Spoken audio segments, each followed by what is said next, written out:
ఇవాళ హిందూ ముస్లిం ఐక్యతకు సంబంధించి దశాబ్దాల తరబడి పనిచేస్తున్న వ్యక్తిగా చెప్తున్నాడు. ఇవాళ హిందూ ముస్లిం ఐక్యతకి ఎంత తక్కువ మంది టేకర్స్ ఉన్నారంటే ముస్లింస్ లో ఎవరు లేని పరిస్థితి. ముస్లిం మేధావులు ఏమని చెప్తున్నారంటే మనం ముస్లింలు మాత్రమే ఉండేటువంటి పార్టీలు పెట్టుకోవాలి, ముస్లింలు మాత్రమే ఉండేటువంటి పత్రికలు నడుపుకోవాలి, ముస్లింలు మాత్రమే ఉండేటువంటి టీవీలు పెట్టుకోవాలి, ముస్లిం మీడియా, ముస్లిం పార్టీ, ముస్లిం ఫోరం ఏం చేసుకుందాం.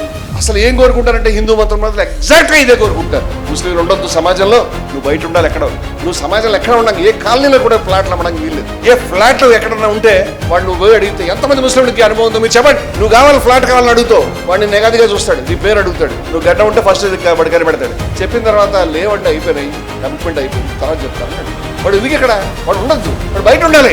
వీళ్ళేమో ఇది సమాజం చెప్తా ఉంటే నువ్వేం చెప్తావు అంటే మనం అక్కడ ఉండొద్దు, మనం బయట ఉందాం, ఎక్కడ వేరే చోట ఉందాం. హిందూ మతోన్మాదులకు ఏం కావాలో, వాళ్ళకి ఏది ఇష్టమో, వాళ్ళ కళ ఏంటో అది మీరెందుకు నెరవేరుస్తారు? నాకు ఆశ్చర్యంగా ఉంది విషయం. అంటరాని వాళ్ళని, అంటరానితనాన్ని ఒకప్పుడు పాటించి అందరినీ బయటకు నెడితే మనం అంటరాని వాళ్ళుగానే ఉందాం, మనం బయట ఉందామని కోరుకుంటే ఎంత తెలివి తక్కువ ఉంటుంది. ఇది అలాగే ఉంటుంది. వాడు ఏమనుకున్నా అంటే మేము గుళ్ళోకి వస్తాం, మేము మహచ్చరులో నీళ్లు తాగుతాం, మేము ముందుకు వస్తాం అని వాళ్ళు కోరుకుంటారు. మీరేంటి కోరుకోవాలి? ఇవాళ సమాజంలో ప్రతి ఒక్క ప్లేస్ లో మేము ఉంటామని చెప్పాలి. ఈ పార్టీల్లో ముస్లిమ్స్ ఉంటారు, ఈ సంస్థల్లో ముస్లిమ్స్ ఉంటారు, ఈ పత్రికల్లో ఉంటారు, ఈ వేదికల్లో ఉంటారు, టీవీలో ఉంటారు, ప్రతి చోట మేము ఉంటాం. ఈ జాతి యొక్క జీవనంలో చెప్పాలి. వెనక్కి ఎందుకు కడుతున్నాం, వెనక్కి ఎందుకు ఆలోచిస్తున్నాం?